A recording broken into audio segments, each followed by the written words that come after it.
Y yo sé lo que es amarte, pero no quiero odiarte. Es difícil poder.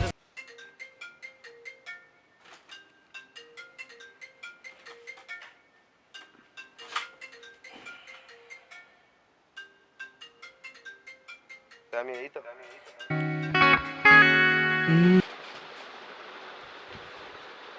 ¿Te da miedito?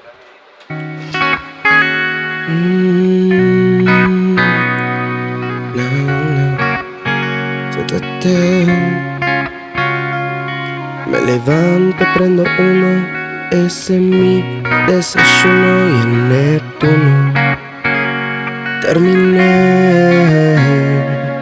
Presumo y lo asumo, porque estoy cansado de que me vendan su humo. Tengo inteligencia desde que fumo, filosofía también, pero es feo depender del humo. Pero siempre buen humor, al corazón le hace falta más amor. Y yo tapándolo con una fea imagen de un supuesto macho que solo me echa mucho para olvidarse del dolor. Borro el pasado con birras y barras, y va arrastrando los pensamientos de personas en opiniones personales, diciendo sin saber, sabiendo que mentís, expresándote. No creas que tu opinión es un lingote. Tira el reloj de arena, demasiado tiempo, derroche en derroche. Mire cómo él pasa el viento, vi en todo lado que lo ven, pero no lo sienten. Y por eso empecé a sentir por un momento, cansado de tomar vino tinto. Fumo fácil que no es para tanto, este mundo tan tonto por alguien tan distinto.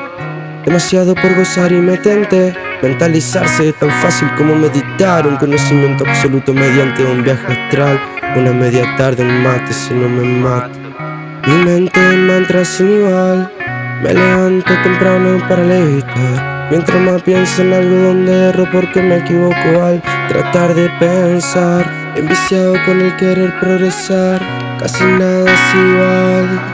Debo ser mejor. Los de afuera son de palo, siempre piensan lo peor. Lo peor. Lo peor. Ey, ey, ey, ey, ey. Yo sé lo que es amarte, pero no quiero odiarte. Es difícil poder soltarte porque a mi arte estoy acostumbrado. Yo sé lo que es el arte y te quiero parte por parte. Es difícil poder soltarte porque soy como mi arte. Y estoy harto, soy mi cielo pero está nublado. Mi energía no alcanzó para subirte hasta mi lado. El tiempo relativo no es una realidad, inconscientemente lo hacemos acelerar. Hacer leal, consentir una entidad y sacar tu máscara, tu real identidad. Idéntico al otro yo que no voy a ver más. Si me veo me aconsejo, pero como no hay reflejos míos en lo que es confiable, yo por detrás. Pero ya no hay nadie atrás, no hay nadie atrás.